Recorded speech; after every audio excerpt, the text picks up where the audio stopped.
this case study, we're going to step out of the lab and into the supermarket. You already know that many edible plant parts grow underground, but not everything underground is actually a root. Your job here is to use what you've learned about plant structure to sort true roots from underground structures that only look like roots. Lauren's botany teacher sends her to the supermarket to collect as many different kinds of roots as she can find in the produce section. At first, this seems easy. Just grab everything that grows underground.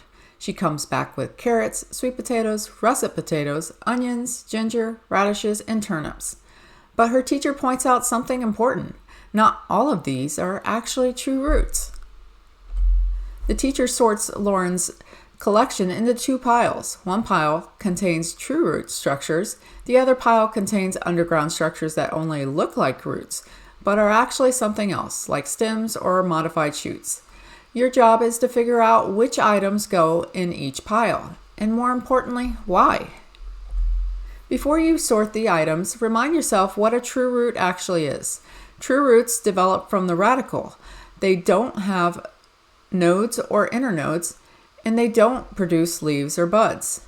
Some roots are modified for storage, but they're still roots in terms of structure and origin.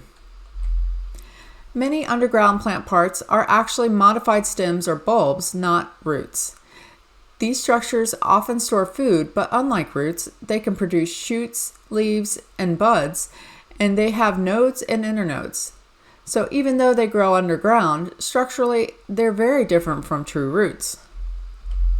Now it's time to sort Lauren's collection. First, decide which items belong in the pile of true roots, then decide which belong in the pile of underground structures that are not roots.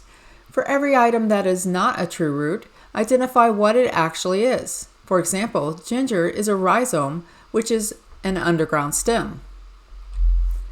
As you think through each item, carrot, sweet potato, onion, ginger, radish, and turnip, ask yourself a few key questions. Does it have nodes or buds? Can it produce shoots? Is it a storage root? Or is it actually a modified stem or bulb?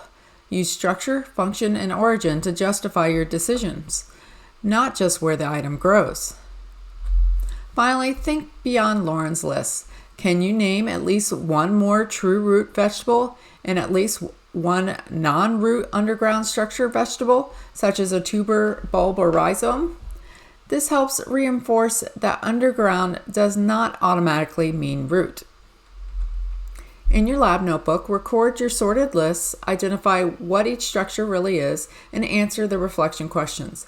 Make sure you explain why each item belongs where you placed it.